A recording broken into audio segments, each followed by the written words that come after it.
She swallowed a bug. I just joked.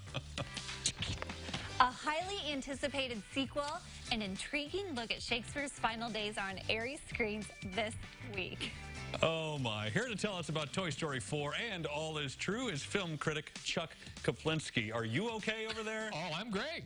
I'm great. I keep my mouth shut. So That that's just sometimes went right into her mouth as she started to talk. I apologize, Chuck. It's okay. I am sorry. Choke you up there. All Is True. What's it about? All Is True. Okay, we'll start with that one. This is an interesting movie. This is just a movie about the last 3 years of Shakespeare's life. And we don't know really much about what happened during those last 3 years. There's just bits and pieces of historical facts that we have. So most of this story is conjecture, and that's what really makes it fascinating.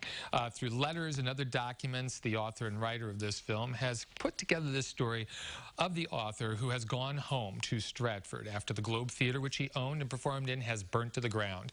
This guy is now without purpose, and much to the consternation of his two daughters and wife, he's at home. They've gotten used to not having him around and living their own lives, but with him underfoot, well, things get complicated. And the most complicated thing is the fact that 10 years earlier, his son Hamnet died, who was the twin of his daughter Julia. Hamlet is based on the death of Hamnet, as Shakespeare was trying to come to terms with that death by writing that play. Well, no one's come to terms with it in this household. No one's talked about it.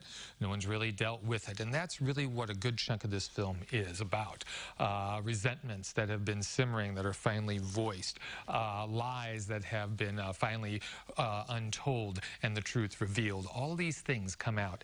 And there's some major, major surprises along the way. You might not think you're interested in Shakespeare, but let me tell you, this film is really dramatic and really sucks you in as far as giving us another view of this guy that really we don't know much about. There's always been the question as to whether Shakespeare actually wrote all those plays.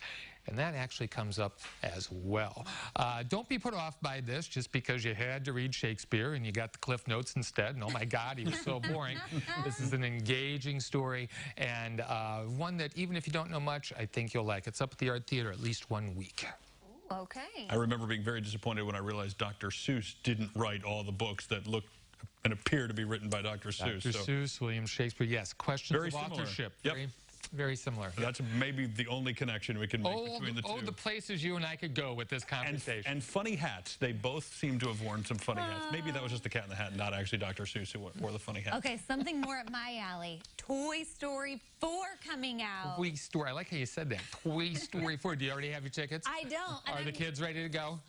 You know, they haven't really mentioned it, honestly. Okay, well, but I kind of thought after the last one, Toy Story 3, like, that was a great Seemed like it was over. ending. Well, I had hoped it was over there. I think I was about the only person who wasn't gaga over Toy Story 3. I thought it was very overrated. I liked it, but I didn't love it. So as with you, I thought that was it. But no, if there's money to be made, Disney's going to go for it. And here we have it right here. There's the new toy. Forky.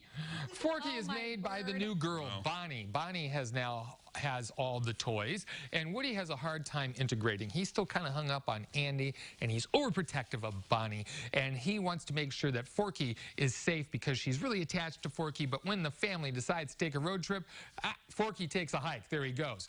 Forky has a very self-image problem. He thinks he's trash because he was picked out of the trash, so he always wants to throw himself into a garbage can. Very suicidal bent to this character.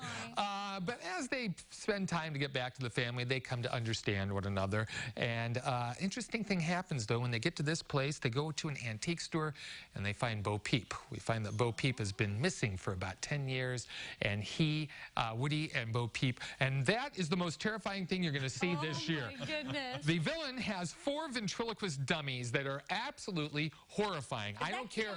I don't care what horror film comes out between now and then. This is the scariest thing you are going to see. The dolls, their heads just kind of loll around, and their dead eyes kill your soul, and they just pop up. Oh, it's just awful. Keanu Reeves plays the Evel Knievel type character, and he's about as dumb as a post. So they easily can talk him into doing ridiculous stunts that are going to kill him no matter what.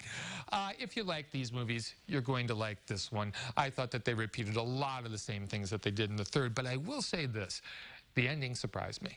They go in a direction that I didn't think they had the guts to go in, and really made me like the film in the end more than I thought I would. So definitely worth checking out. I think better than the third. And say better than the third? I think it's better. I heard a lot of good things about the third. I thought it was overrated. Okay.